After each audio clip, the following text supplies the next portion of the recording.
In the end, any given home will be an iteration of some sort of style.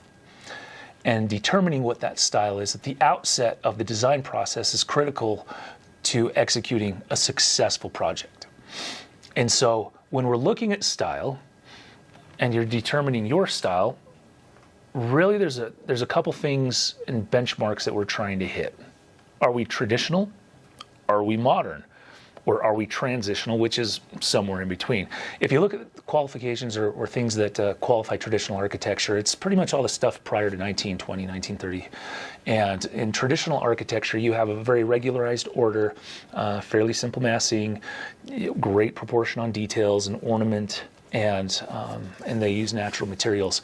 After that, with the advent of modernism, there was a mantra that said a house is a machine for living in, which I completely disagree with, but that was just kind of the thought of the time. And so they eliminated all the ornament.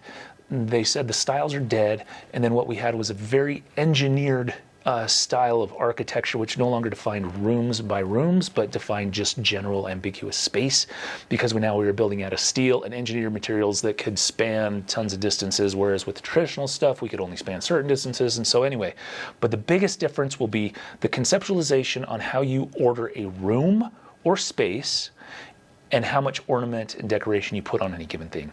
What I find most of the time, most people want traditional form with clean lines. I personally lean towards traditional form with traditional everything, and modern in appropriate settings. But for yourself and what most people actually look for in today's world is, I want some traditional forms, some modern openings, and get rid of some of that ornamentation and detail.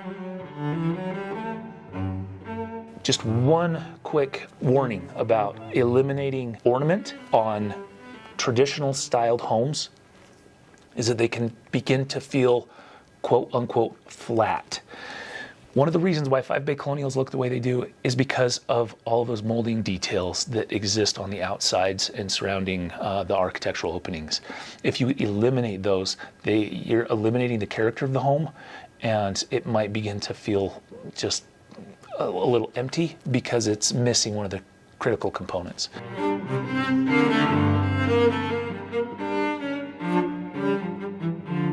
In the end, what we're trying to determine is how authentic to any given style we're trying to be.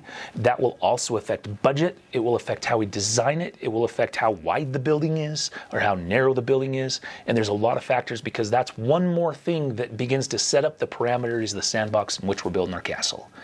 Any good thing is challenging to execute, but there's, I'd say, the most flexibility in what we can do and achieve. We just want to stay with the fundamental principles.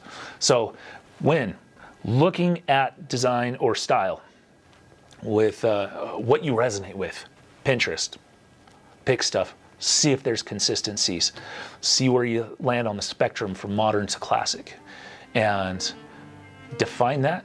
Go to your design professional, they'll be able to help you execute that, and your project will be beautiful.